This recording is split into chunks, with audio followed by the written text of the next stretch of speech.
Next on KCAL9 News at 9, the decision came abruptly, but it was no surprise to Silicon Valley experts.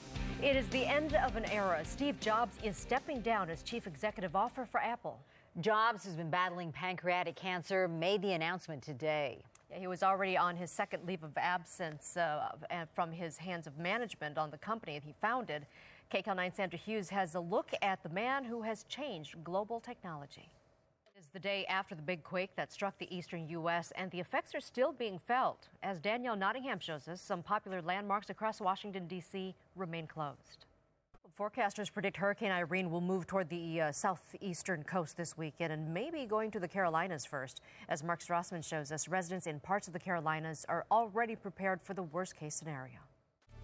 Well, they say some like it hot, and I would like to know who those some are, because some people are complaining, too. Yeah, time to turn it off, Kai. What do you think? There is no doubt yesterday's earthquake gave people all up the East Coast quite a scare. But what about the people working inside a nuclear plant just miles from Virginia's quake's epicenter? Brian Todd spoke with one employee about what plant workers did when that quake hit.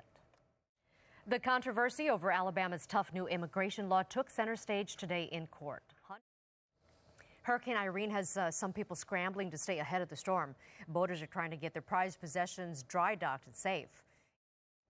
You know, it isn't often that we get to start out the sports segment with really young athletes, and it's nice when we do. Yeah, and this, we're talking about a game that, and yes. I didn't realize they had another chance, so this is good. Absolutely. At least, right? You better believe it. And they play for the love of the game instead of millions and millions. Yeah, you know what I'm talking about. That's for sure. The nation is just weeks away from marking the 10-year anniversary of 9/11. And we're also getting a closer look at the site of the new World Trade Center.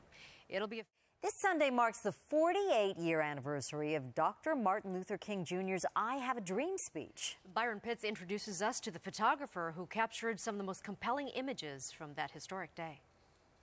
And this Sunday will also mark another milestone. A giant statue of Dr. King will be dedicated. And that's going to do it for us on KCAL9 News at 9. There's more ahead. KCAL9 News at 10 starts right now.